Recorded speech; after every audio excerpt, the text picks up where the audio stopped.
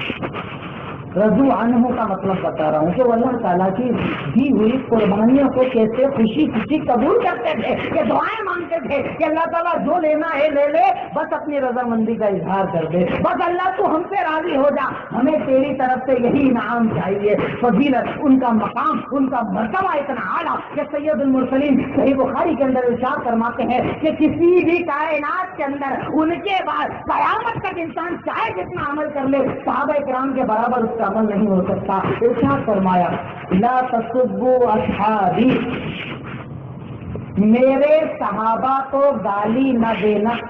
میرے صحابہ کا مقام اتنا اونچا ہے کہ انہیں گالی نہ دینا. لا تسبوا اصحابی فوالذی نفسی بیدہ لو ان احدکم انفق مثل احد ذهبا لم یبلغ مجاہدا ولا نصیفا. ارشاد فرمایا کہ اے لوگوں سنو، میرے صحابہ کو کبھی بھی گالی مت دینا، میرے صحابہ کو گالیاں نہ دینا. کیوں؟ ان کا مقام سید المرسلین بتا رہا ہے. بتائیے، نہ کوئی مولوی بتانے والا، نہ کوئی مفتی بتانے والا، نہ کوئی عالم بتانے والا، نہ کوئی مسلک بتانے والا. وہ زبان عالیہ، وہ زبان کہ جس زبان کی گارنٹی اللہ رب العالمین نے لی تھی. ارشاد فرمایا سورہ نجم کے اندر وما ينطق عن الهوى ان هو الا وحی یوحی. یہ نبی اپنی طرف سے کچھ نہیں کہتے، یہ نبی جو کہتے ہیں وہ رب کا کلام ہوتا ہے. وہ زبان کہہ رہی ہے کہ میرے صحابہ کو گالی نہ دو، میرے صحابہ کا مقام بڑا اونچا ہے، میرے صحابہ کو گالی نہ دینا. ان کا مقام کیا ہے؟ ان کا مقام بتایا جا رہا ہے کہ میرے صحابہ کو گالی نہ دینا، اس لیے کہ قسم ہے اس رب کی جس کے قبضہ قدرت میں میری جان ہے. یعنی آپ اللہ کی قسم کھا کر ایک جملہ کہہ رہے ہیں. پہلے تو آپ جھوٹ بولنے والے نہیں، آپ جو بول رہے ہیں وہ اللہ کا کلام، اس کے بعد آپ اللہ کی قسم دکھا رہے ہیں تاکہ بات کے اندر وزن پیدا ہو جائے. ارشاد فرمایا کہ لوگوں تم میرے صحابہ کا مقام سمجھ لو کہ صحابہ کا مقام کتنا اونچا ہے کہ میرے صحابہ کو گالی نہ دینا. قسم ہے اس رب کی جس کے قبضہ قدرت میں میری جان ہے، اگر تم میں سے کوئی احد پہاڑ کے برابر سونا بھی خرچ کر دے، میرے صحابہ نے مٹھی بھر جو خرچ کیا ہے اس کے برابر نہیں پہنچ سکتے. ان کا مقام اتنا اونچا ہے. احد پہاڑ، جو لوگ حج اور عمرہ کرنے گئے ہیں ان لوگوں نے دیکھا ہوگا کہ احد کسی پہاڑ، چھوٹے پہاڑ کا نام نہیں، احد ایک پہاڑی سلسلے کا نام ہے. کئی کلومیٹر پر پھیلا ہوا یہ پہاڑ ہے. ارشاد فرمایا کہ اگر تم میں سے کوئی احد پہاڑ کے برابر سونا بھی خرچ کر دے، میرے صحابہ نے مٹھی بھر جو خرچ کیا ہے اس کے برابر نہیں پہنچ سکتے. ان صحابہ کو گالی مت دینا، صحابہ پر اعتراض مت کرنا. ان کا مقام اتنا اونچا ہے کہ تم ان کے مقام کو پہنچ ہی نہیں سکتے، تم ان کے مقام کو پا ہی نہیں سکتے. ان کے عمل اور تمہارے عمل کے درمیان ہمیشہ اتنا فرق رہے گا جو مٹھی اور احد پہاڑ کے درمیان کا فرق ہے، کیونکہ اللہ رب العالمین نے ان کے مقام کو اتنا اعلیٰ اور اتنا اونچا بتایا ہے. ان کا مقام یہ کہ اللہ رب العالمین نے قرآن میں ارشاد فرمایا کہ صحابہ سب کے سب ہدایت پر تھے، سب کے سب ہدایت پر تھے. پھر اللہ رب العالمین قرآن میں ارشاد فرماتا ہے سورہ آل عمران آیت نمبر 164 کے اندر لقد من اللہ علی المؤمنین اذ بعث فیہم رسولا من انفسہم یتلو علیہم آیاتہ ویزکیہم ویعلمہم الکتاب والحکمہ وإن كانوا من قبل لفی ضلال مبین. ارشاد فرمایا کہ اللہ کا احسان ہے تم مومنوں کے اوپر کہ اللہ نے تمہارے درمیان میں سے نبی کو بھیجا. نبی کے بھیجنے کا مقصد کہ وہ تمہارا تزکیہ کرتا ہے, تمہیں کتاب اور حکمت کی تعلیم دیتا ہے, جبکہ اس سے پہلے یعنی کتاب اور نبی کے آنے کے پہلے تم سارے کے سارے گمراہی کے اندر تھے اور اس کے آنے کے بعد تم سارے ہدایت پر ہو گئے. یعنی صحابہ کرام کی جماعت کی رب نے گارنٹی لی کہ یہ سارے کے سارے ہدایت کے اوپر ہیں. بتائیے اتنا بڑا مقام اور مرتبہ کسی کا ہو سکتا ہے کہ رب العالمین نے ان کا مقام اتنا اونچا کیوں کیا؟ ہم اس پر بات کر رہے ہیں کہ ان کا مقام اتنا اونچا کیوں کیا گیا, کہ رب العالمین نے ان کے مقام کو کیوں بتایا؟ کیونکہ وہ رضوان تھے, وہ اللہ سے راضی ہو گئے تھے, اللہ کے ہر فیصلے پر راضی ہو گئے تھے. اللہ نے کہا حلال, انہوں نے کہا حلال, اللہ نے کہا حرام, انہوں نے کہا حرام. اپنی زندگیاں بدل دی, اولادوں کو چھوڑ دیا, بیویوں کو چھوڑ دیا, گھروں کو چھوڑ دیا, کاروبار کو چھوڑ دیا, سب چھوڑ دیا, لیکن اللہ اور اس کے رسول صلی اللہ علیہ وسلم کے کلام کو کبھی نہیں چھوڑا, ان کی باتوں کو کبھی نہیں چھوڑا. اللہ رب العالمین ان کے مقام کو بتاتا ہے کہ ان کے اندر کمال اخلاص پایا جاتا تھا, دوسروں کے لیے قربانی دینے کا جذبہ پایا جاتا تھا. وہ جذبہ کہ وہ ہمارے آئیڈیل, رب العالمین نے ان کو ہمارا آئیڈیل اور نمونہ بنایا ہے کہ ان کے اندر اخلاص کتنا پایا جاتا تھا. رب قرآن میں ذکر کرتا ہے للفقراء المہاجرین الذین اخرجوا من دیارہم واموالہم. اللہ تعالیٰ ان دونوں گروہوں کا ذکر کرتا ہے کہ وہ صحابہ کرام, وہ فقیر صحابہ کرام, وہ مکہ والے صحابہ کرام, وہ فقیر صحابہ کرام جنہیں اپنے گھروں سے نکال دیا گیا, بے سر و سامانی میں نکال دیا گیا, کوئی سامان پاس نہیں, دولت پاس نہیں, کوئی چیز پاس نہیں, سب چھوڑ چھاڑ کر آ گئے. مقصد کیا تھا؟ یبتغون فضلا من اللہ ورضوانا. ان کا ایک مقصد تھا کہ ہمارا رب راضی ہو جائے, رب فضل ہمیں دے دے, رب ہم سے راضی ہو جائے, اور وہ اللہ اور اس کے رسول کے دین کی مدد کیا کرتے تھے. اولئک هم الصادقون, اور یہی وہ لوگ سچے تھے. اللہ تعالیٰ ان صحابہ کے کمال اخلاص کو دوسری آیت کے اندر بیان کرتا ہے کہ وہ صحابہ کرام جن لوگوں نے مدینہ میں اپنا گھر بنا لیا تھا, رب العالمین ان کے بارے میں کیا فرماتا ہے؟ وَلَا يَجِدُونَ فِي صُدُورِهِمْ حَاجَةً مِّمَّا أُوتُوا وَيُؤْثِرُونَ عَلَىٰ أَنفُسِهِمْ وَلَوْ كَانَ بِهِمْ خَصَاصَةٌ. صحابہ کرام کا مقام, ان کا مرتبہ رب العالمین قرآن کے اندر بتا رہا ہے تاکہ کوئی اس کا انکار نہ کر سکے, کیونکہ یہ کسی آدمی کا جملہ نہیں, کسی انسان کا جملہ نہیں, یہ تو رب کا کلام ہے کہ جب نازل ہوا آج تک اور قیامت تک سچا ہے. وہ اس کلام کو جھوٹا نہیں کہہ سکتا کہ ان کا اخلاص اتنا زیادہ تھا, قربانی کا جذبہ اتنا زیادہ تھا, ایثار اتنا زیادہ تھا کہ رب قرآن کے اندر کہتا ہے کہ ان سے اگر کچھ لے لیا جائے اپنی ضرورتوں پر وہ دوسروں کو ترجیح دیتے ہیں. میں بھوکا رہ لوں کوئی اور کھا لے, یہ ان لوگوں کی زندگی ہے. اس آیت کے شان نزول کے اندر صحیح ادب المفرد کے اندر امام بخاری نے اس واقعے کو بھی ذکر کیا. ارشاد فرمایا کہ دوست ایک صحابی کا وہ واقعہ کہ سید المرسلین مسجد نبوی کے اندر بیٹھے ہیں, مشہور واقعہ ہے. دیکھیے میں یہ نہیں کہتا, دیکھیے میں خود اسلام میں آیا ہوں, میں اس چیز کا یقین رکھتا ہوں کہ آپ مجھ سے زیادہ علم والے ہیں, آپ پیدائشی مسلمان ہیں, آپ یہ سارے واقعے جانتے ہیں. آپ بولیں گے عبدالحمید مدنی اندور سے آیا تو کوئی نیا واقعہ سنا رہے گا, سارا ہمارا سنا ہوا ہے, ہم تو 50 عالموں کو سن چکے ہیں. لیکن میں کہتا ہوں ایک بار وہاں چل کر تو دیکھو, اس مجلس میں اپنے آپ کو وہاں رکھ کر دیکھو, تب سمجھ میں آئے گا کہ صحابہ کرام کا مقام اتنا اونچا کیوں تھا, اور ان کے جیسی زندگی بنانے کا ہمیں حکم کیوں دیا گیا کہ سید المرسلین کی مجلس کے اندر ایک مہمان آیا ہے, اور مہمان کی مہمان نوازی کے لیے سید المرسلین اپنے گھر میں خبر بھیجتے ہیں کہ جاؤ پوچھ کر آؤ میرے کسی گھر کے اندر کھانا ہے کہ اس مہمان کو کھانا کھلا دیا جائے.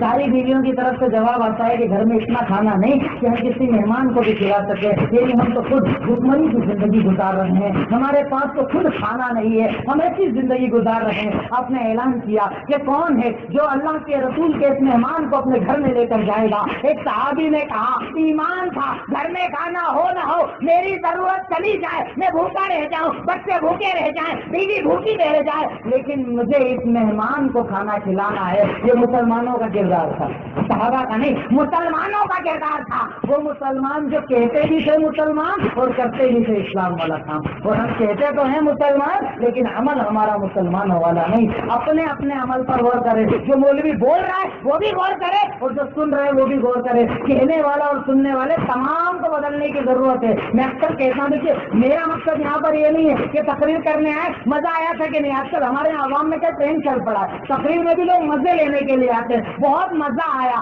اگر مزے کے لیے آئے ہو اللہ کے لیے چلے جاؤ گے کہ مزے والی یہ مجلس نہیں ہے. یہ تو اللہ کے ذکر کی مجلس ہے. اس مجلس میں لوگوں کو رونا آتا ہے, مزہ نہیں آتا. مزے کی مجلس نہیں ہے. آج کل ہمارے یہاں کمپٹیشن ہوتا ہے, پہلے نمبر پر کون سے مولانا, دوسرے نمبر پر کون سے مولانا. یہ سب مقصدوں کو دماغ سے نکالو تبھی عمل آئے گا. اسی لیے لاکھوں کے جلسے ہو رہے ہیں لیکن عمل پیدا نہیں ہو رہا ہے, کیونکہ ہمارے دلوں سے اخلاص گیا. جو کہنے والا ہے وہ بھی سوچتا ہے کہ میری تقریر میں مزہ آئے, جو سن رہے ہیں وہ بھی چاہتے ہیں فرسٹ سیکنڈ تھرڈ نمبر دینے کے لیے بیٹھے ہیں. کہاں سے عمل آئے گا؟ عمل کے لیے اخلاص چاہیے. نیتوں کو صاف کیجیے کہ ہم یہاں سننے اور عمل کرنے آئے ہیں, تو بات یہاں سنیں گے. اگر صحابہ کا مقام بیان ہو رہا ہے ان کا جیسا ہمیں بھی بننا ہے, کیونکہ وہ ہمارے آئیڈیل ہے. اگر وہ ایسے تھے میں بھی ایسا بن کر دکھاؤں گا انشاءاللہ. تبھی تو بچوں کی تربیت ہوگی نا. آج کیا مسئلہ ہے کہ صحابہ کا مقام تو ہم جانتے ہیں لیکن گھر میں کبھی بیان نہیں کرتے. ابھی اس مجلس کے اندر جتنے بچے تو چھوڑ دو, نوجوان, اگر میں کھڑے ہو کر سوال کر لوں کہ مجھے 10 صحابہ کے نام بتاؤ, 5 کے نام بتاؤ, 5 کے نام نہیں بتا پائیں گے.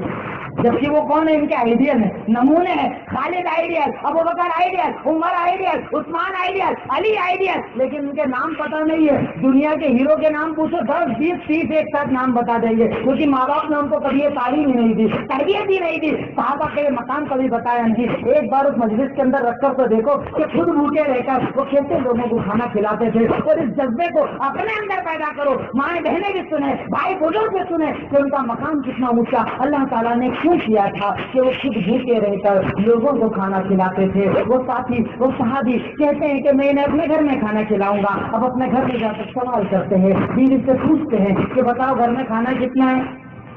آج کل ہمارے یہاں جیسے خاتون ہے تو بڑا مسئلہ ہو جائے, مہمان لے کر آ گئے, پہلے بتایا نہیں, بول کر آ گئے, گھر میں انتظام ہے کہ نہیں, کھانا بنانے میں کتنا ٹائم لگے گا. جبکہ ہمارے گھر میں عام طور پر اتنا کھانا ہوتا ہے کہ ایک ساتھ 20-30 لوگ آ جائیں ہم کھانا کھلا سکتے ہیں, نارمل کھانا بنا کر. لیکن اس کے بعد کے سوال, وہاں کتنا کھانا ہے؟ اتنا کھانا ہے کہ یا تو بچے پیٹ بھر کر کھا لیں, یا تو میں کھا لوں یا تو تم کھا لو. اس سے زیادہ گھر میں کھانا نہیں, کسی ایک کی ضرورت پوری ہو سکتی ہے. کیا کہا؟ پہلے تو بچوں کو سلا دو. اب اس کے بعد میں مہمان کو گھر لے کر آتا ہوں, 2 پلیٹ ہمارے سامنے لگانا, میں کھانا کھانے کی ایکٹنگ کروں گا, تم آ کر چراغ بجھا دینا, میں ایکٹنگ کرتا رہوں گا. اور مہمان جو ایک کا کھانا موجود ہے ہم سب بھوکے رہیں گے لیکن مہمان کو کھانا کھلائیں گے, کیونکہ رب اس سے راضی ہونے والا ہے. رب کی رضامندی کا یہ ذریعہ ہے. آج 30 دن رمضان کے روزے رکھتے ہو. اب یہاں جتنے لوگ بیٹھے 40 سال 50 سال 60 سال 18 سال 20 سال کئی سالوں سے روزے رکھ رہے ہو. روزے رکھنے کا مقصد کیا تھا کہ رب تمہیں بھوکا رکھ کر کوئی فائدہ اٹھانا چاہتا ہے؟ تم سب بھوکے ہو جاؤ, اللہ کی قدرت میں کوئی کمی اور زیادتی نہیں ہونے والی, سب کھانے لگ جاؤ, رب کی ذاتی ہے کمی نہیں ہونے والی. اللہ تمہیں بھوکا کیوں رکھتا ہے کہ 30 دن جب تو بھوکا رہے گا تیرے دل میں غریب کی غربت کا احساس ہو جائے گا. رمضان کا روزہ ختم ہوا اور تیرے در پر جب مانگنے والا آئے گا اور کہے گا بھائی میں نے کھانا نہیں کھایا, تو اپنی پلیٹ کے اندر اسے کھانا کھلائے گا انشاءاللہ. اس لیے تو تمہیں روزہ رکھا تھا نا, لیکن تم نے 40 سال 50 سال بلا مقصد کا روزہ رکھا, اس لیے اس روزے نے تجھے کوئی فائدہ نہیں دیا, اس لیے اس روزے نے تجھے کوئی فائدہ نہیں دیا. اب وہ صحابی کہتے ہیں اپنے گھر میں مہمان کو لے کر جاتے ہیں. صحابہ کا کمال اخلاص اور لوگوں پر اپنی ضرورتوں سے زیادہ دوسرے کی ضرورت پورا کرنے کو کن کا جذبہ پایا جاتا تھا کہ رب العالمین نے ان سے کیوں اپنی پسندیدگی کا اظہار کیا, کہ رب نے ان کو کیوں اپنے نبی کی صحبت کو ساتھ دینے پسند فرمایا. کہ وہ صحابی کہتے ہیں کہ بیوی سن, میں گھر میں مہمان کو لاؤں گا. وہی عمل کیا گیا, گھر میں لے کر آئے, بچوں کو سلا دیا, کھانا لگا لیا. اب کھانا جب شروع ہوا آ کر چراغ سدھارنے کے بہانے چراغ کو بجھا دیا. مرد نے کھانا, اس شوہر نے کھانا نہیں کھایا, پھر کھانے کی ایک سن تھی. مہمان نے پیٹ بھر کر کھانا کھایا, چلے گیا. اندھیرا کمرہ ہے, بتائیے وہاں کون دیکھنے والا تھا؟ ہمارے یہاں پر تو اگر میں غریب کی مدد بھی کروں تو 10-20 لوگوں کو دکھنا چاہیے. وہ بڑا صدقہ کرتے ہیں, انہوں نے تو گھر بنا کر دے دیا, وہ تو یہاں مدد کرتے ہیں, وہ تو اس سے کپڑے دیتے ہیں, وہ تو یہ حج کرواتے ہیں, وہ تو وہاں عمرہ کرواتے ہیں. بڑے غریبوں کے مسیحا ہے, وہاں کون تھا دیکھنے والا؟ اکیلا کمرہ, اس کے اندر بھی چراغ کو بجھا دیا گیا. لیکن یاد رکھو اگر عمل میں اخلاص ہے وہ اللہ ظاہر کرنے والا ہے. اللہ نے کیسے ظاہر کیا؟ ایسے ویسا ظاہر نہیں کیا. کیسا ظاہر کیا اللہ رب العالمین نے کہ رب فجر کی نماز کا وقت ہے, سید المرسلین کہتے ہیں کہاں ہے وہ صحابی, اس کو بلاؤ. کہاں ہے وہ صحابہ؟ صحابہ کا مقام اس لیے اونچا ہے کہ ان کے اندر کمال اخلاص پایا جاتا تھا. بلایا کہاں ہے وہ ساتھی, ان کو بلاؤ. کیوں بلاؤ؟ قد زہیت اللہ من صنعکما ما زیتکما. اے میرے ساتھی سن, کل تو نے اور تیری بیوی نے اس ساتھی کے ساتھ, اس مہمان کے ساتھ جو معاملہ کیا نا, اللہ تعالیٰ تمہارے اس عمل کو دیکھ کر خوش ہو گیا, خوشی سے مسکرا دیا. اللہ تعالیٰ مسکرا دیا. اور دیکھ تیرے اخلاص کا, تیرے عمل کا, تیرے مقام کا اللہ نے بدلہ کیا دیا ہے کہ قرآن نے تیرے اوپر آیت نازل کر دی. اتنا بڑا بدلہ کہ عمل کو ظاہر تم کرو نہ کرو وہ اللہ تو جاننے والا ہے نا. تم غریبوں کے مسیحا بن جاؤ, تم لوگوں کو کھانا کھلاؤ. اگر صحابہ تمہارے آئیڈیل ہے, اپنی ضرورتوں پر دوسروں کو ترجیح دو. اگر تم صحابہ کو اپنا آئیڈیل مانتے ہو, کہنے والے نہیں, بولنے والے نہیں, عمل کرنے والے مسلمان بنو. اللہ نے بدلہ کیسے دیا کہ میرے صحابے سن, رب نے تیرے بارے میں قرآن میں آیت نازل کر دی ہے. اب اس زمانے سے قیامت تک جب بھی قرآن پڑھا جائے گا تیرے واقعے کو یاد کیا جائے گا, تیرے عمل کو یاد کیا جائے گا. جو تو نے اندھیرے میں عمل کیا اس تیرے عمل کو یاد کیا جائے گا. کمال اخلاص, قربانی کا جذبہ ان صحابہ کرام کے اندر کتنا اعلیٰ اور کیسے پایا جاتا تھا کہ جب سید المرسلین ہجرت کر کے صحابہ کرام آئے, مکہ والے آئے مدینہ کی طرف, ان کے درمیان آپ نے مواخات کروائی تھی. ابھی شیخ آپ کے سامنے اتحاد اور اتفاق پر ایک الحمدللہ دلائل سے بھری ہوئی بات کی تقریر آپ کے سامنے پیش کر رہے تھے, جس میں اتحاد کی بات کی جا رہی تھی. صحابہ کرام کا مقام اتنا اونچا کیوں ہوا کہ ان کے اندر کمال اخلاص اور ایک دوسرے کے لیے قربانی کا جذبہ کیسے پایا جاتا تھا. سید المرسلین نے مکہ والوں کو ایک ساتھ بلایا, مدینہ والوں کو ایک ساتھ بلایا. اب کیا کہا, آج سے تم اس کے بھائی, تم اس کے بھائی, تم اس کے بھائی, تم اس کے بھائی. دین میں ایک دوسرے کو بھائی بھائی بنا دیا. یعنی اب مدینہ کا انصاری صحابی جو مدینہ کا رہنے والا ہے, کاروبار ہے, مال دولت ہے, اب تمہارا کام یہ ہے کہ تم کو اپنے مہاجر بھائی کی مدد کرنا ہے, اس کا دھیان رکھنا ہے. پھر مدد کرنے کے لیے کہا تھا صحابہ, مگر جب کہہ دیا جائے تو کیسے عمل کرنے والے تھے وہ بتانا مقصد ہے. واقعات سارے آپ نے سنے ہوں گے, مولوی صاحب کوئی نئی بات نہیں بتائیں گے, لیکن مقصد یہ ہے کہ چلو مجلس میں ایک بار چل کر تو دیکھو کہ وہ اندھیرے میں کھانا کھلا رہا ہے, خود بھوکا رہتا ہے, اور اب قرآن میں آیت نازل کر رہا ہے. یہاں بدلا کیا کہ عبد الرحمن بن عوف اور سعد بن الربیع کو بھائی بنا دیا گیا. عبد الرحمن بن عوف مکہ والے, سعد بن الربیع مدینہ والے. اب یہ بھی گھر میں لے جا کر ایک عمل کر رہے ہیں. کون سا عمل؟ سعد بن الربیع اپنے گھر کے اندر لے کر گئے. ہماری مائیں بہنیں سنیں, قربانی کا جذبہ ہمارے اندر کتنا کم پایا جاتا ہے اور صحابہ میں کتنا پایا جاتا تھا. اس لیے رب نے کہا کہ رضی اللہ عنہم ورضوا عنہ, اللہ ان سے راضی, وہ اللہ سے راضی. سعد بن الربیع اپنے گھر کے اندر لے کر گئے, سارا مال دولت جو تھا سب اکٹھا کر لیا, اور کیا کہا, اے عبد الرحمن سنو, یہ میرا گھر, آج سے آدھا تمہارا آدھا میرا. سوچو سوچو, ایک بار وہاں رکھ کر دیکھو. آپ سے اگر کہا جائے فلاں جگہ مسجد بن رہی ہے, تعاون کیجیے, یا مسجد میں جمعہ کے بعد اعلان ہوتا ہے, ہم لوگ کیا کرتے ہیں, گڈی جو بنتی ہے نا, گڈی میں 20 کا نوٹ مسجد کے لیے ڈھونڈتے ہیں, 10 کا 20 کا جہاں پر ہوتا ہے. جبکہ آج کل تو حرام کھانے کے لیے بھی 50 کا نوٹ لگتا ہے. تمباکو کھاتے ہیں, سگریٹ پیتے ہیں, حرام کے لیے بھی بڑا نوٹ لگتا ہے. اور یہاں پر مسجد کے کام میں آج بھی آدمی گڈی میں 20 کا نوٹ ڈھونڈتا ہے, 10 کا 20 کا مل جائے بس اللہ کے نام پر اتنے ہی دے دیا بہت ہے. جبکہ وہ مال کہ یہ تو ختم نہیں کر رہا, یہ تو آگے بڑھا رہا ہے, اپنا عمل نامہ بھر رہا ہے. کیا کیا صحابی نے, اے عبد الرحمن بن عوف سنو, یہ میرا سارا مال تمہارے سامنے ہے, آج سے آدھا تیرا آدھا میرا. کیونکہ میرا بھائی, اور بھائی کیا تھا, خاندان تھا. ہمارے یہاں تو خاندانی بھائی چلتا ہے نا, خاندان ایک ہونا چاہیے, نسل ایک ہونا چاہیے, پریوار ایک ہوگا تو تیری لڑائی میں کھڑا ہو جاؤں گا. وہاں تو کلمے کی بنیاد پر ساری محبت تھی. آج ہمارے یہاں پر جو نفرتوں کی بنیادیں ہیں, اس میں ایک بڑی بنیاد کہ ہم لوگوں نے اپنی محبت کی بنیاد اللہ کی رضا کو نہیں بنایا. ان کی محبت کی بنیاد کیا تھی, الحب باللہ والبغض باللہ, اللہ کے لیے محبت کرنا, اللہ کے لیے نفرت کرنا. اگر میرا سگا بھائی بھی ہے اور دین کا دشمن, وہ میرا دشمن, اور میرا سگا بھائی نہیں ہے, چاہے میرا دوست ہو, پڑوسی ہو, کہیں کا بھی دوسرے ملک کا بھائی ہو, اگر وہ دین پر عمل کرنے والا ہو, میرے سگے بھائی سے زیادہ میرا محبوب ہونا چاہیے. سعد بن الربیع نے کیا کہا, اے عبد الرحمن سنو, آج سے یہ میرا مال آدھا تمہارا آدھا میرا, یہ میرا اتنا بڑا گھر آدھا تمہارا آدھا میرا, میری 2 بیویاں ہیں, جاؤ جا کر دونوں کو دیکھ لو, جو زیادہ خوبصورت ہو بتاؤ, میں اسے طلاق دوں گا, تم اس سے نکاح کر لینا. کیا مقام, کیا مرتبہ, کیا ایثار کا جذبہ, کیا عطا کرنے کا جذبہ, بتاؤں ان کے مقام کو کوئی پہنچ سکتا ہے؟ کیوں نہ ان کے مقام کو بیان کیا جائے، کیوں نہ ان کے مرتبے کو بیان کیا جائے، کیونکہ ان کے اندر کمال ایثار پایا جاتا تھا، قربانی کا جذبہ پایا جاتا تھا۔ گھر سے مہاجر صحابہ کرام پیسے کے محتاج نہیں تھے۔ عبد الرحمان نے کہا میں کچھ نہیں چاہتا، یہ سب رہنے دو، مجھے بس بازار بتا دو، لیکن بتانے کا مقصد کہ ان کا ایثار کا جذبہ کتنا اونچا تھا۔ ان کے اندر کمال ایثار کے ساتھ ساتھ کمال ایمان بھی پایا جاتا تھا، ایمان کا بھی کمال پایا جاتا تھا، اتباع کا کمال پایا جاتا تھا۔ ایمان اور اتباع کے اندر وہ لوگ جو حکم آ جائے قرآن کا، جو حکم آ جائے سید المرسلین کا، اس کے آگے جھکنے والے لوگ کہ رب العالمین نے قرآن میں ارشاد فرمایا وما جعلنا القبلۃ التي كنت عليها، جب قبلے کی تبدیلی کا معاملہ ہوا کہ بیت المقدس کی طرف رخ کر کر نماز پڑھا جاتا تھا، کہا گیا کہ اب کعبہ کی طرف رخ کر کے نماز پڑھو۔ اس قبلے کے بدلنے کا مسئلہ رب قرآن میں بیان کرتا ہے اور ارشاد فرماتا ہے کہ قبلے کو پتہ ہے ہم نے کیوں بدلا؟ تاکہ ہم دیکھیں کہ اتباع کرنے والا کون ہے۔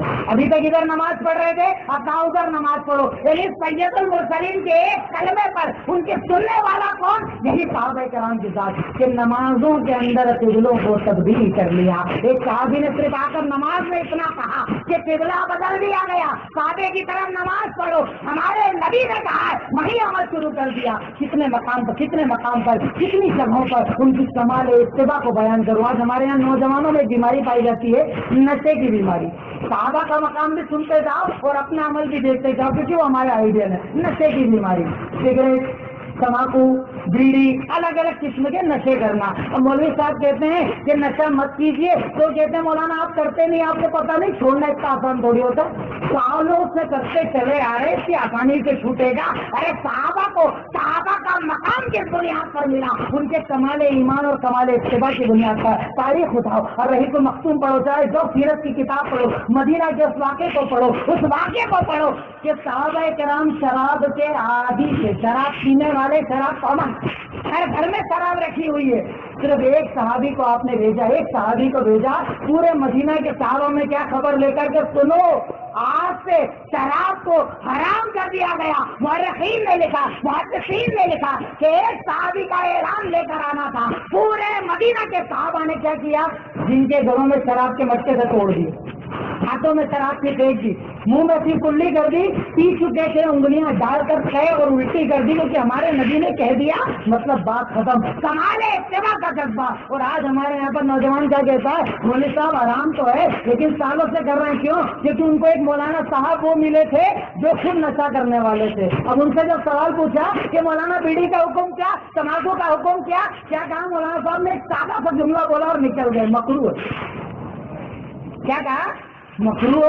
ارے مکروہ مطلب بات ختم، حرام نہیں ہے، مکروہ ہے۔ انہیں مولوی صاحب سے پوچھے، مولوی صاحب عربی میں مکروہ کس کو کہتے ہیں؟ مکروہ وہ عمل جسے اللہ ناپسند کرتا ہے، اللہ ناپسند اس عمل کو کرتا ہے، چلو اسے چھوڑ دو۔ الحمدللہ ہندوستان کے اندر رہتے ہو، کسی بھی سرکاری ہاسپٹل کے اندر جاؤ اور جا کر اٹھا کر دیکھو کہ تمباکو، بیڑی، سگریٹ سے کتنے لوگوں کی کینسر میں موت ہوئی، ریکارڈ اٹھا کر دیکھو۔ یہ تو مانتے ہو نا کہ اسلام میں خودکشی حرام ہے؟ کون مسلمان، کون کلمہ پڑھنے والا ایسا ہے جو اس پر ایمان نہیں رکھتا؟ یقیناً اسلام میں خودکشی حرام ہے، چاہے ڈائریکٹ اپنے آپ کو مارو، چاہے گولی مار لو، چاقو مار لو، کسی طریقے سے قتل کرو، فوراً مر جاؤ، یا ایسی چیز کھاؤ جس کو دھیرے دھیرے مرنے کی طرف جاؤ، وہ بھی خودکشی ہے۔ علماء کرام کا فتویٰ موجود ہے کہ اگر کسی انسان کو تمباکو، بیڑی، سگریٹ کی وجہ سے کینسر ہوتا ہے اور اس سے وہ مر جاتا ہے، ہمیشہ ہمیں جہنم کے اندر رہے گا، کیونکہ یہ بھی خودکشی ہے۔ سوچو، لیکن مسئلہ وہی ہے نا، مولوی صاحب آپ نہیں کرتے، آپ کو کیا پتا ہے؟ یہاں صحابہ کا مقام بیان ہو رہا ہے، ان کی اتباع کیسی، کہاں عمل کرو۔ ان کی زندگی کیا تھی؟ قالوا سمعنا واطعنا، سنا اور عمل کرو۔ اور ہمارا معاملہ کیا ہے؟ ابھی سنا ہے، ابھی سوچیں گے، سمعنا سن تو لیا، اب سوچیں گے، آئے پھر نور سے مولانا بتا کر گئے، اب سوچیں گے۔ اور عمل کرنے والا کون؟ صحابہ جیسا متبع کون کہ ابھی سنا، ابھی اس مجلس میں باہر دیکھ کے آپ کبھی زندگی میں تمباکو نہیں کھاؤں گا، شراب نہیں پیوں گا، بیڑی سگریٹ کا نشہ نہیں کروں گا، کیونکہ ہر پیکٹ کے پیچھے لکھا ہوا ہے، کہیں نیچے لکھا ہوا ہے اس کو استعمال مت کرو، اس کے استعمال کرنے سے کینسر کا خطرہ ہے۔ یعنی یہ مجھے خودکشی کے قریب لے کر جائے گا، اور وہ خودکشی جس سے ہمیں ہمیشہ کا جہنم ملے گا. یعنی بات ختم. اب اگر حکم آ گیا, اب سن لیا, ابھی سے عمل کرنا ہے, کیونکہ میں سمجھانا اور اٹھانا والا ہوں. سن لیا اور عمل شروع کر دیا. ارے صحابہ کی اتباع کی کس مثال کو بیان کروں. سنن ابو داؤد کی روایت ہے کتاب الصلاۃ کے اندر کہ سید المرسلین جمعہ کے لیے منبر پر بیٹھتے ہیں. صحابہ کرام کچھ کھڑے ہوئے تھے, مسجد کے اندر کا معاملہ نہیں, مسجد میں جتنے کھڑے ہیں اپنی جگہ کے اوپر آپ نے کیا کہا, اجلسو, بیٹھ جاؤ, بیٹھ جاؤ. اتباع کا جذبہ صحابہ میں کیسا تھا, ان کی کمال اتباع کیسی تھی, اس لیے رب نے ان کو اتنا اعلیٰ مقام دیا کہ کہا بیٹھ جاؤ. عبداللہ ابن مسعود دروازے کے باہر سے, مسجد کے باہر, سنا اجلسو, ہمارے نبی نے کہا بیٹھ گئے. سوچا بھی نہیں کہ زمین پر بیٹھنا ہے کہ مسجد میں بیٹھنا ہے. آپ صلی اللہ علیہ وسلم نے ان کو اندر بلایا, کہا میں نے مسجد والوں کے لیے کہا تھا بیٹھ جاؤ, کیونکہ ان کو تو یہ پتا تھا کہ ہمارے نبی کا حکم آ جائے ہمیں عمل کرنا ہے, اس کے بعد دماغ اور عقل نہیں چلا سکتے. صحابہ کرام کی کمال اتباع وہ مشہور ترمذی اور ابو داؤد کی روایت کہ سید المرسلین جوتے پہن کر نماز پڑھ رہے تھے, اچانک آپ نے جوتے اتار دیے. آپ نے جوتے اتارے, سارے صحابہ نے جوتے اتار دیے. صحابہ کی کمال اتباع دیکھیے, اس لیے رب نے ان کو اتنا اعلیٰ مقام دیا. سب نے جوتے اتار دیے. سوال کیا سید المرسلین نے نماز کے بعد کہ میرے ساتھ تو یہ معاملہ تھا کہ جبریل آئے, مجھے بتایا کہ آپ کے جوتے میں گندگی ہے, میں نے اتار دیے. تم نے کیوں اتارے؟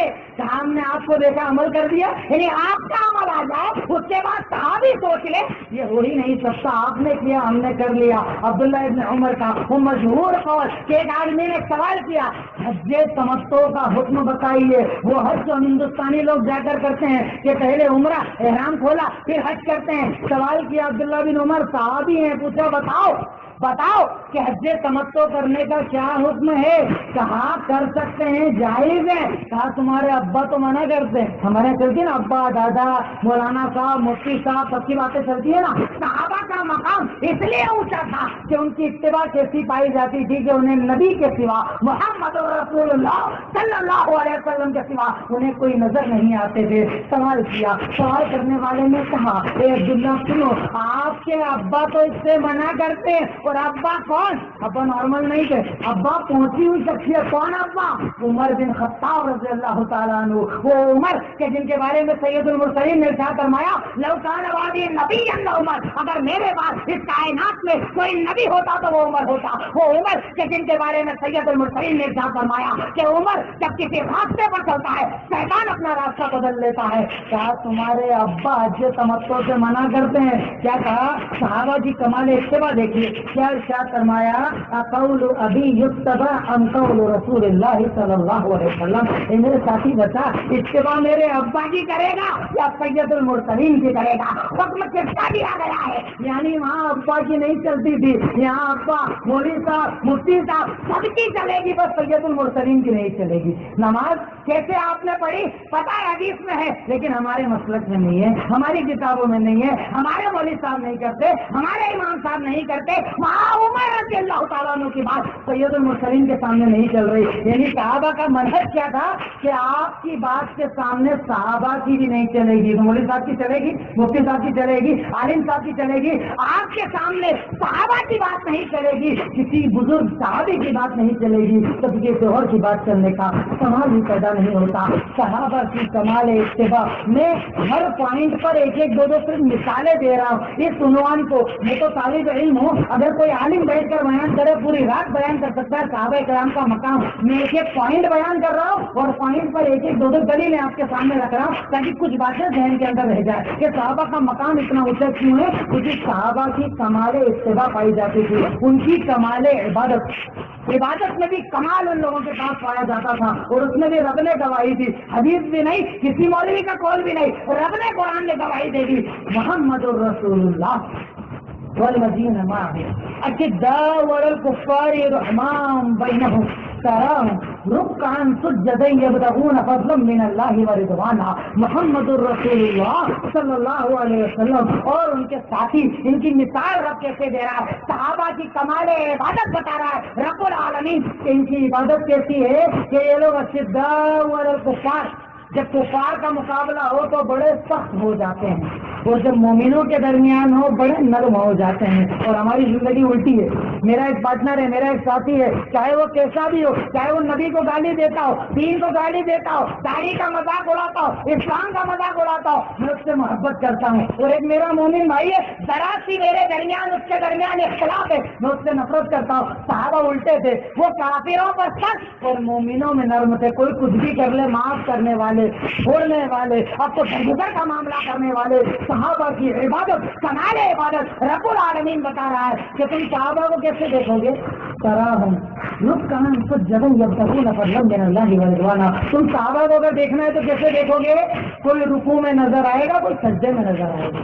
فرض تو فرض یہ لوگ نفل اتنی عبادت کرنے والے ہیں, فرض تو فرض یہ نفل اتنی عبادت کرنے والے ہیں کہ سیماہم فی وجوہہم من اثر السجود. ان کی پہچان کیا ہے کہ ان کی پیشانیاں سجدوں کے نشان سے چمکتی تھی. یہ ان کی مثال تھی. یہ صحابہ تھے, یہ صحابہ کی عبادت تھی کہ ان میں سے کسی ایک کو الگ نہیں کیا, سب کو ایک ساتھ کہا کہ ان کی مثال کیسی ہے. صحابہ کی مثال کیسی ہے کہ عبادت میں اتنے مضبوط کہ ان کی پیشانیوں پر سجدے کے نشان سے ان کے چہروں کو پہچانا جاتا ہے. ان کی عبادتیں اتنی مضبوط ہے, یہ اتنی زیادہ عبادتیں کرنے والے ہیں, یہ رب کو اتنا زیادہ راضی کرنے والے ہیں, ہر وقت اللہ کے آگے جھکنے والے ہیں. یہ ان کی کمال عبادت. ایک مثال بیان کی, ان کی کمال محبت سید المرسلین سے. آپ سے انتہا درجے کی محبت کرنے والے ہیں, آخری درجے کی محبت کرنے والے ہیں. دنیا کے ہر رشتے سے زیادہ, ہر ناطے سے زیادہ, ہر چیز سے زیادہ یہ آپ سے محبت کیا کرتے تھے. اس لیے رب نے ان کا مقام اتنا اونچا کیا. سید المرسلین بیان کرتے ہیں, خود آپ نے بیان کیا, صحابہ کرام کے ان واقعات کو حدیث نے بیان کیا. سنن بہقی کی روایت ہے, ایک صحابی سید المرسلین کی خدمت میں آتے ہیں اور ارشاد فرماتے ہیں, لان کا حق الیہ من اہلی و مالی و ولدی و نفسی. سنیے سید المرسلین, میں آپ سے سب سے زیادہ محبت کرتا ہوں, میرے گھر سے زیادہ, مال سے زیادہ, بیوی سے زیادہ, بچوں سے زیادہ, یہاں تک کہ میری جان سے زیادہ میں آپ سے محبت کرتا ہوں. ولولا انی آتی فوارا لظننت انی ساموت. اگر ایک دن آپ کا دیدار نہ کر لوں تو لگتا ہے غم کے مارے میں مر جاؤں گا. اور اچانک صحابی رونے لگے. آپ نے کیا فرمایا؟ ماں صاحب کی بات پر رو رہا ہے, رونے کی وجہ کیا ہے؟ کہا جب میں یاد کرتا ہوں کہ آپ اور ہم اس دنیا سے رخصت ہو جائیں گے, جنت میں جائیں گے, تو آپ تو جنت میں نبیوں کے ساتھ رہیں گے, نبیوں کے ساتھ وہاں رہیں گے, وہاں تو میں آپ سے مل نہیں پاؤں گا, آپ کا دیدار نہیں کر پاؤں گا, آپ کے ساتھ نہیں رہوں گا. یعنی جنت میں تو جاؤں گا لیکن آپ کا دیدار اور آپ کا ساتھ چھوٹنے پر مجھے اتنا غم کہ مجھے رونا آتا ہے اس بات پر. سید المرسلین خاموش رہے. پھر اللہ تعالیٰ نے قرآن میں آیت نازل کی کہ وَمَن يُطِعِ اللَّهَ وَالرَّسُولَ فَأُولَٰئِكَ مَعَ الَّذِينَ أَنْعَمَ اللَّهُ عَلَيْهِم مِّنَ النَّبِيِّينَ وَالصِّدِّيقِينَ وَالشُّهَدَاءِ وَالصَّالِحِينَ وَحَسُنَ أُولَٰئِكَ رَفِيقًا.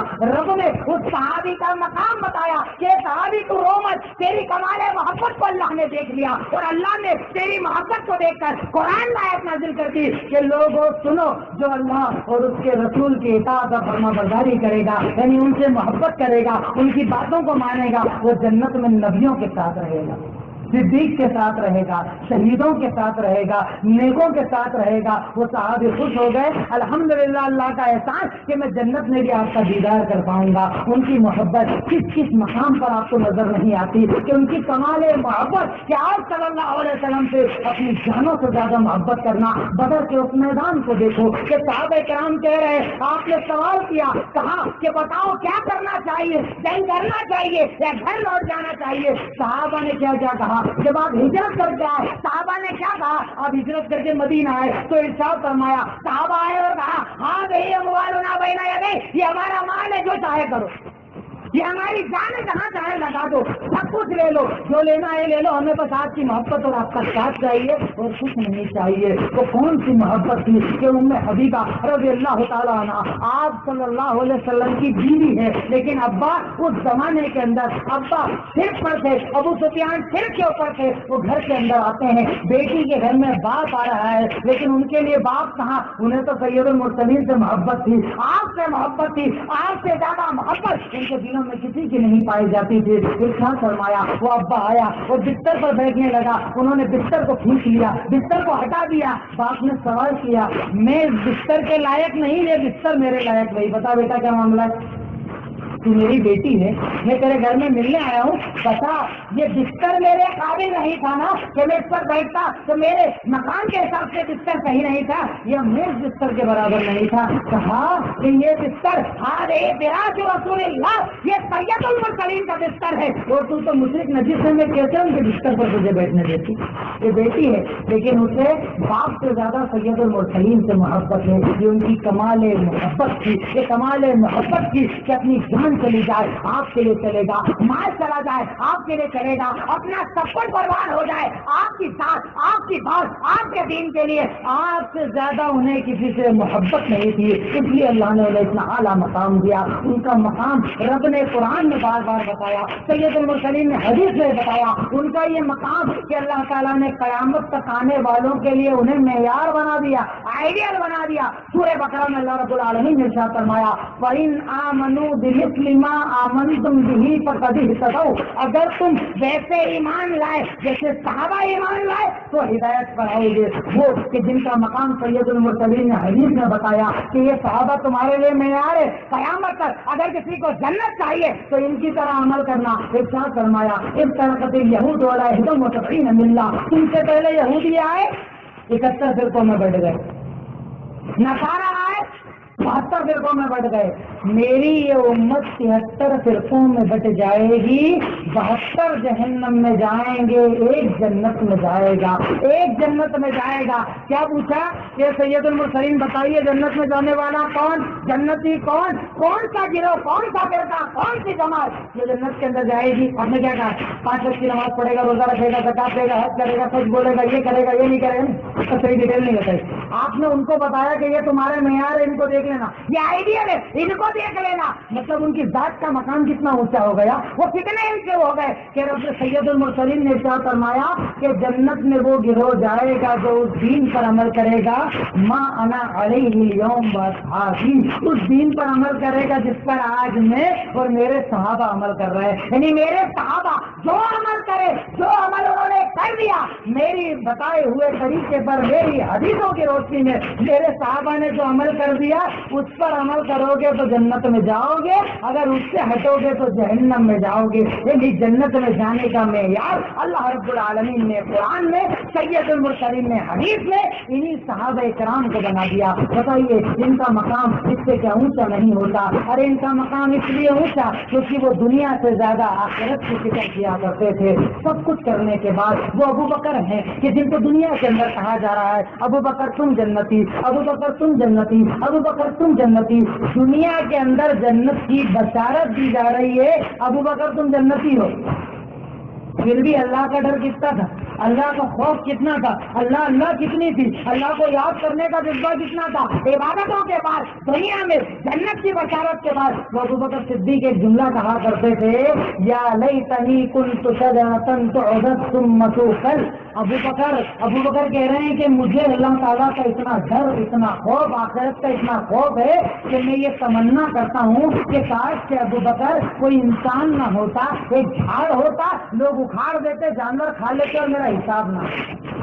یہ ابو بکر صدیق رضی اللہ تعالیٰ عنہ کہہ رہے ہیں, وہ ابو بکر صدیق کہ جب اللہ رب العالمین کی طرف سے سید المرسلین کے بعد ان کو خلیفہ بنایا گیا, خلیفہ بننے کے بعد رات میں بستر پر نیند نہیں آتی تھی, گھومتے تھے, کوئی بھوکا تو نہیں, کوئی پریشان تو نہیں, کسی کو ضرورت تو نہیں, کسی کو مجبوری تو نہیں, کسی اللہ تعالیٰ مجھ سے سوال کرے گا.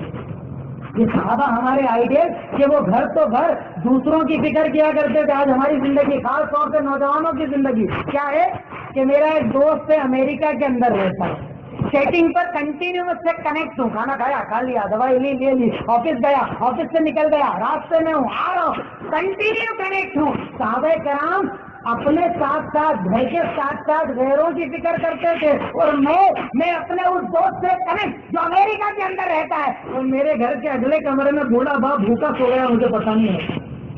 میری ماں مجھ سے محبت بھرا ایک جملہ سننے کے لیے طرف طرف کر سو گئی اور میں نے اس سے محبت سے بات نہیں کی. میرے رشتے داروں سے سالوں سے میری بات چیت بند, میں نے اس کا خیال نہیں کیا. میں نے لوگوں کو گالیاں دی, یہی میری زندگی, میں نے اس کا خیال نہیں کیا. وہ ابو بکر کہ دنیا میں جنت کی وکالت, اس کے بعد بھی قیامت اور آخرت کا اتنا ڈر کہ انہیں نیند نہیں آ رہی ہے. اور ہمارے یہاں بنیادیں کیا ہوتی ہے, کون اس حدیث کو نہیں جانتا؟ اس حدیث کو انشاءاللہ میں سمجھتا ہوں کہ اس پروگرام کی بنیاد سمجھ لینا. اس ایک حدیث پر اگر اتنے سالوں میں دو نے بھی عمل کر لیا, میرا اندور جانا کامیاب ہو جائے گا انشاءاللہ. یہ حدیث آپ سب جانتے ہیں, غور کرنا ہے کہ کون کون اس پر آج عمل کر سکتا ہے. کریں گے عمل انشاءاللہ. عمل کرنے ہی کے لیے آئے نا کہ مزے لینے کے لیے آئے؟ مزے لینے والا تو کوئی نہیں ہے نا, تقریر کا مزہ تو کوئی نہیں لے رہا ہے نا, اللہ کے گھر کے لیے آئے ہیں نا. سید المرسلین کا فرمان, لا یحل لامرئ مسلم ان یهجر اخاه غضبا, کسی مومن مرد اور عورت کے لیے جائز ہی نہیں کہ اپنے بھائی یا بہن سے بلا عذر کے 3 دن سے زیادہ بات چیت بغیر, جائز ہی نہیں. اچھا چلیے کر لیا تو کیا ہوگا؟ اللہ ناراض ہوگا؟ ناراض نہیں. اللہ نے کتنا بڑا حکم دیا. سید المرسلین کا فرمان, ان حجر فوق ثلاث فمات دخل النار, اگر 3 دن سے زیادہ بات نہیں کی اور اسی حال پر مر گیا, جہنمی ہو گیا, جہنمی ہو گیا. اتنی بڑی بات کہی گئی. ہمارے یہاں بنیاد کیا ہوتی ہے, شادی کے کارڈ میں میرا نام اچھے سے نہیں لکھا تھا. میں حج کر کے آ گیا, میرے نام کے آگے حاجی صاحب نہیں لکھا تھا, ابا کا نام نہیں لکھا تھا, شادی میں عزت نہیں دی تھی, کھانا اچھے سے نہیں کھلایا تھا, یہ نہیں کیا تھا, وہ نہیں کیا تھا. عورتوں کی الگ بنیادیں, مردوں میں جتنے یہاں بیٹھے ہو, اگر کسی کی بات بند ہے اللہ کے لیے اس حدیث کو سننے کے بعد اگر رب پر یقین ہے, صحابہ کو اپنا آئیڈیل مانا ہے, جن کا مطلب آخرت, جو عمل کر کے بھی ڈرا کرتے تھے, جبکہ ہمارے تو عمل ہی نہیں ہے, کوتاہیاں ہی کوتاہیاں. اللہ کے لیے حدیث پر تو عمل کر لینا کہ مجلس سے اٹھنے کے بعد فون کرنا اس کو جس سے تمہاری بات بند ہے اور بولنا السلام علیکم ورحمۃ اللہ, آج تک بند تھی بند, آج میں تجھے آگے رہ کر سلام کرتا ہوں, میری غلطی تھی, تو مجھے معاف کر دے. کیوں؟ من تواضع للہ رفعہ اللہ, تو اللہ کے لیے جھکتا ہے, اللہ اسے عزت دیتا ہے. صحابہ کرام کا مقام اس لیے اونچا تھا کیونکہ ان کا مطلب آخرت تھی. وہ عمل کر کے بھی ڈرا کرتے تھے کہ کہیں اللہ ہم سے ناراض نہ ہو جائے. کیا وجہ ہے کہ عمر کی سیرت لکھنے والوں نے, عمر بن خطاب کہ جن کو سید المرسلین نے جنتی کہا, جنتی کہا, جنتی کہا, عمل کرنے کے بعد سیرت نگاروں نے لکھا, کان فی وجہ عمر خطانی اسودانی من البکا. حضرت عمر بن خطاب بخشے بخشائے, دنیا میں جنت کی بشار, سارا مقام مرتبہ اپنی جگہ.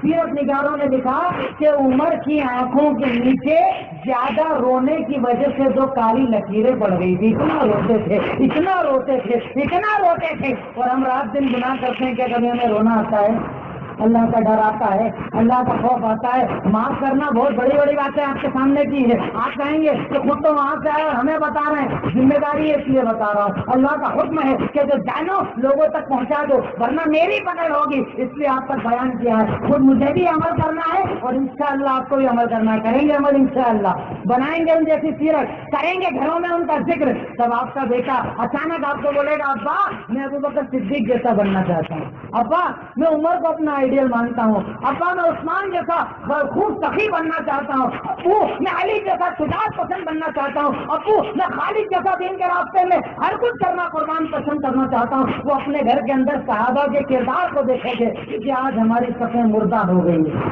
بزدلی کی ہماری زندگی ہے, جھوٹ کی ہماری زندگی ہے. ضرورت ہے کہ کوئی ابو بکر آئے, کوئی عمر آئے, کوئی عثمان آئے, کوئی علی آئے, کوئی خالد آئے, جو ہمیں ذلتوں سے نکال کر عزتوں کی طرف لے جائے. یہ کہاں سے آئیں گے؟ ہماری نسلوں سے تو آئیں گے نا, ہماری ماں بہنوں سے ہی تو آئیں گے نا. اگر وہ مائیں بہنیں اپنے بچوں کو ان صحابہ کا کردار بتائیں گی, تبھی تو ان کے اندر وہ بزدلی کا خاتمہ اور شجاعت پیدا ہوگی. وہ چاہیں گے نا کہ ہم بھی ویسا عمل کریں جیسا ان نے کیا, تبھی تو اللہ نے ان سے رضامندی کا اظہار کیا. رب ہم سے بھی راضی ہوگا اگر ہم ویسا عمل کریں گے. کیونکہ یاد رکھو میری آخری بات کہ یہاں پر اسلام میں نہ خاندان چلے گا, نہ رشتے داری چلے گی, کچھ نہیں نہیں چلے گا, یہاں پر عمل چلے گا. قیامت کا دن ہوگا, میدان محشر ہوگا, اعمال ناموں کو کھولا جائے گا, وہاں کوئی کام نہیں آئے گا. یومئذ یفر المرء من اخیہ وامہ وابیہ وصاحبتہ وبنیہ لکل امرئ منہم یومئذ شأن یغنیہ. اس دن تو بھائی بھائی سے بھاگے گا,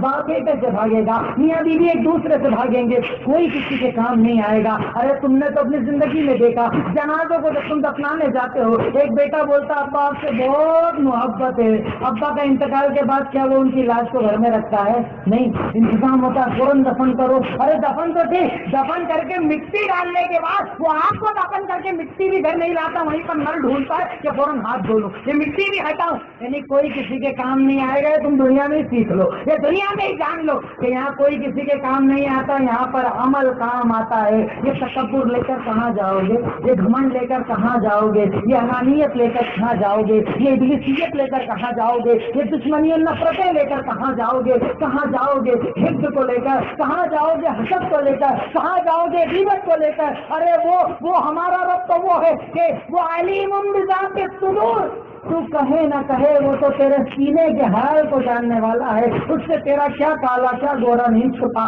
وہ سب کچھ جانتا ہے. تو کب تک کیا کیا سازشیں کرتا ہے وہ تو سب جانتا ہے, اس سے کچھ چھپا ہوا نہیں. اللہ کے لیے دل کو صاف کرو, اس ایمان کو زندہ کرو, عمل کو زندہ کرو اور عہد کرو کہ انشاءاللہ آج سے پورے کلمے کو پڑھیں گے بھی اور عمل بھی کریں گے انشاءاللہ. اللہ سے توفیق مانگو کہ اللہ تو توفیق دے گا تبھی تو عمل ہوگا نا. ہماری کیا حیثیت, ہماری کیا اوقات, ہم لاکھ چاہیں ہم عمل تبھی کریں گے نا جب تو توفیق دے گا. ارے وہاں تو سید المرسلین دن بھر دعا مانگا کرتے تھے, یا مقلب القلوب ثبت قلبی علی دینک, اے دلوں کو پھیرنے والے میرے دل کو اپنے دین پر باقی رکھنا. یعنی آپ ڈرا کرتے تھے اور ہمیں کوئی ڈر نہیں, میں بے نمازی, میں دین سے دور, میں اعمال سے دور, میں کوتاہی کرنے والا, لیکن مجھے کوئی ڈر نہیں ہے. سید المرسلین کا فرمان ہے کہ ڈرو, قیامت کے قریب فتنے عام ہو جائیں گے. صبح مومن رہو گے رات میں کافر ہو جاؤ گے, رات کو مومن رہو گے صبح کافر ہو جاؤ گے. آج فتنوں کی زندگی ہے, چاروں طرف فتنے عام ہیں. ان فتنوں سے کون بچائے گا؟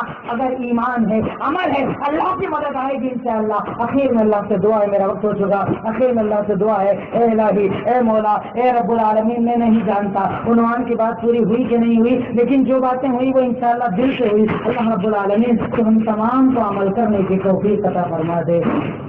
کہ اللہ ہم تیرے محتاج ہیں, تیرے فقیر ہیں. ہم تمام جتنے یہاں حاضر ہوئے تیرے سوا نہ یہ ہاتھ کہیں اور اٹھا, نہ کہیں سر کہیں اور جھکا. اگر تو نہ دے گا تو کون عطا کرے گا؟ الہی ہمارے گناہوں کو معاف کر کے ہمیں نیک عمل کرنے کی توفیق عطا فرما دے. اللہ جو باتیں یہاں پر کہی گئی سب سے پہلے کہنے والوں کو اور تمام سننے والوں کو عمل کرنے کی توفیق عطا فرما دے. وآخر دعوانا الحمدللہ رب العالمین. تبارك الذي نزل الفرقان على عبده ليكون للعالمين نذيرا.